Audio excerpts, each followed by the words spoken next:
অসমৰ ৰাইজে কাৰ বিয়া হ'ল সেই খবৰ বিচৰা নাই। জুবিনদাৰ ন্যায় বিচাৰি আছো আমি। মই প্ৰথম ভোটটো বিজেপিকে দিছিলো। প্ৰফাইল যদি খুচৰি জুবিনদাৰ মৃত্যু সম্পৰ্কে এজনী মহিলাই কি ক'লে? ইয়াৰ লগত কৃষক মুক্তি সংগ্ৰামৰ নেতা আকাশ দলৰ মন্তব্য, জুবিনদাৰ মৃত্যুৰ লগত পলিটিক্স কৰি আছে। চলক জানি লওক এই ভিডিঅ'টোৰ মাধ্যমত। তাৰ পিছত বিস্তাৰিত আলোচনা কৰিম ভিডিঅ'টোৰ শেষত। আৰু আপুনি চেনেলটোত নতুন হৈ থাকিলে চেনেলটো ছাবস্ক্ৰাইব কৰি ৰাখক। মুখ্যমন্ত্ৰীৰ সভাত অৰুণোদয় নালাগে, জুবিনদাৰ ন্যায় লাগে বুলি কোৱাটো ইমান ডাঙৰ অপৰাধ হ'লনে? জুবিনদাৰ ন্যায় লাগে বুলি কোৱাটোৱে ইমান ডাঙৰ অপৰাধ হ'লনে? মামা জুবিনদাৰ ন্যায় লাগে। অশ্লীলতাৰেতো কোৱা নাছিলে, ভালকেই কৈছিলে। এগৰাকী মানুহেতো কোৱা নাছিলে, বহু কেইগৰাকী আছিলে। কিন্তু ৰাইজৰ মুখত যে এগৰাকী মানুহে পৰিল কিয়? এতিয়া কোনোবা চৰকাৰী বিষয়াই ক'ব পাৰে যে এই মানুহগৰাকী, মানে মোৰ কথা, যে এইগৰাকী অন্যান্য বেলেগ দলৰ হ'ব পাৰে বা বেলেগ কিবা হ'ব পাৰে, কিন্তু মই প্ৰথম ভোটটো বিজেপিকে দিছিলো। প্ৰফাইল যদি খুচৰি চাই তেতিয়াহ'লে বিজেপি গোটেই মূৰৰ পৰা ডিঙিৰ পৰা গোটেই শৰীৰত একদম বিজেপিৰ পতাকা চতাকা ফুল চুল লগোৱাই আছিলে।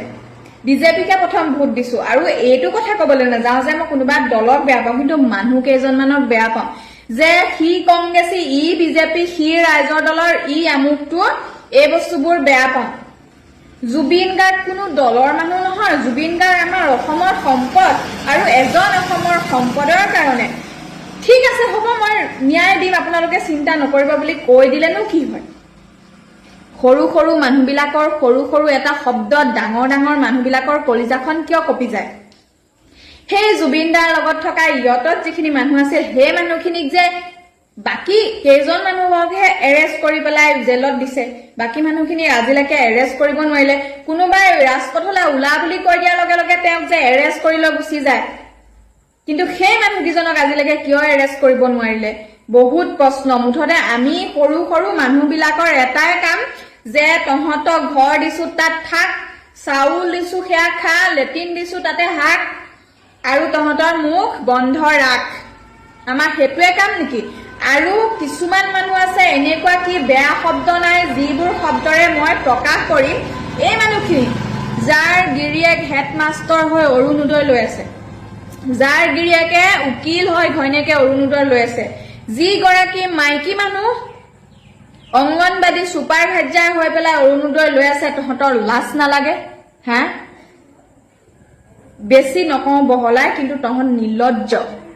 হা, তহঁত নিৰ্লজ্জ। যি মানুহে লোকৰ ঘৰত হাজিৰা কৰি খাই আছে সেই মানুহখিনিয়ে অৰুণোদয় আঁচনিটো নাপায়।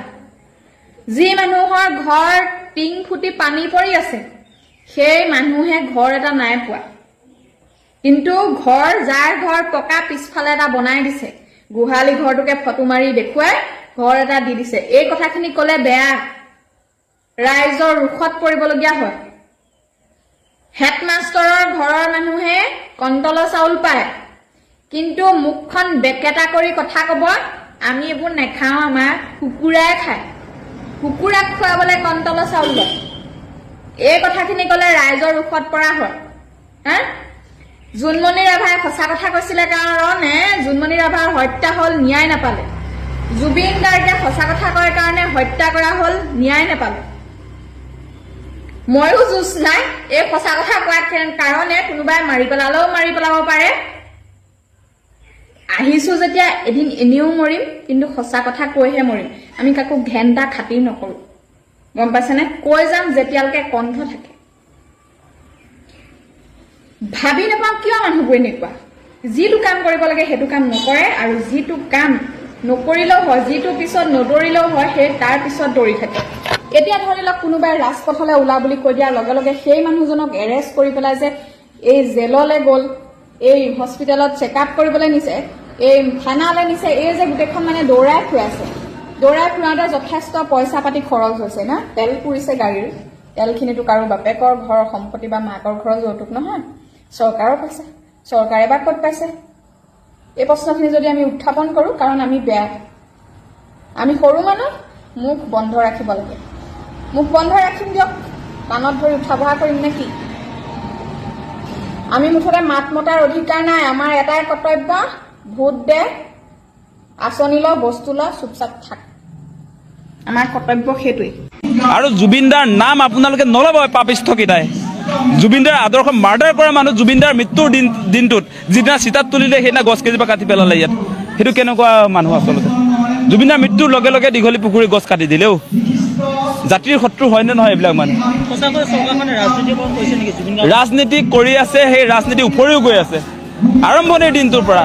আপোনাৰ জুবিনদা যেতিয়া কফিনটো লৈ আহিছিলে সেইদিনাৰ পৰা ৰাজনীতি তাত আপোনাৰ আমাৰ গামোচা, আমাৰ স্বাভিমান গামোচাৰ উপৰি তাত আইনাৰ এখন বড়ো জনগোষ্ঠীৰ আইনাৰ এখন কেলে দিছিলে? মানে BTC নিৰ্বাচন চলিছিলে পিছদিনা, BTC নিৰ্বাচন চলিছিলে। এই BTCৰ মানুহৰ আৱেগ ল'বৰ কাৰণে তাত আইনাৰখন দিলে। অসমৰ জাতি জনগোষ্ঠীৰ চবৰে গামোচা আছে। আমি আইনাৰখনৰ বিৰোধিতা কৰা নাই, কেৱল আইনাৰখন কিয় দিলে? পলিটিক্স সেইদিনাৰ পৰাই জুবিনদাক লৈ কৰি দিলে। এনেকুৱা দুষ্ট বুদ্ধিৰ মানুহ আমি দেখি আছোঁ। আমিতো বুৰ্বক নহয়, আমি চব দেখি আছোঁ। আৰু তাৰ পাছত আপুনি দেখিলে যে তাৰ পিছদিনাৰ পৰা জুবিনদাৰ মৃত্যুৰ আপোনাৰ অন্ত্যেষ্টিক্ৰিয়া দিয়াৰ পাছত আপোনাৰ দুৰ্গা পূজা আৰম্ভ হৈছিলে। আৰু দুৰ্গা পূজাত আপোনাৰ চেলফি লৈ ঘূৰি ফুৰিছিলে। মানে মহিলা যুৱতীক মানে ওচৰলৈ মাতি আনি আপোনাৰ চেলফি হাঁহিব পাৰে তেতিয়া তেওঁ। জুবিনদাৰ মৃত্যু এসপ্তাহ নহওঁতে হাঁহিব কেনেকৈ পাৰে এই মানুহটোৱে? সেই কথাবিলাক আপোনালোকে চাওক। আৰু তাৰ পাছত ক'লে বোলে হেৰি আপোনাৰ দীপাৱলীত ফটকা ফুটাব লাগে বোলে এই আপোনাৰ বৰপেটাৰ শিল্পীবিলাকৰ পৰা দীপাৱলীত তেওঁ ফটকা নিজে কিনিব আৰু ফুটাব। অসমৰ ৰাইজে ফটকা নুফুটায়। অসমৰ ৰাইজৰ মনত একুৰা জুই জ্বলি আছে, জুবিনদাৰ হত্যাকাৰীবিলাকৰ ফাঁচি লাগে। এতিয়া আমাক বেলেগ কথা কৈ লাভ নাই, বেলেগ কথা বুজি নাপাওঁ। এতিয়া কৈ থাকি লাভ নাই, বুজিয়ে নাপাওঁ সেইবিলাক কথা কয়। আৰু খানাপাৰাত সেই কথাটো মই ক'লোৱেই আপোনালোকক, তহঁতৰ ঝুমুৰ নৃত্য কৰাৰ পাছত কাৰ বিয়া হ'লি? অসমৰ ৰাইজে কাৰ বিয়া হ'ল সেই খবৰ বিচৰা নাই। জুবিনদাৰ ন্যায় বিচাৰি আছোঁ আমি।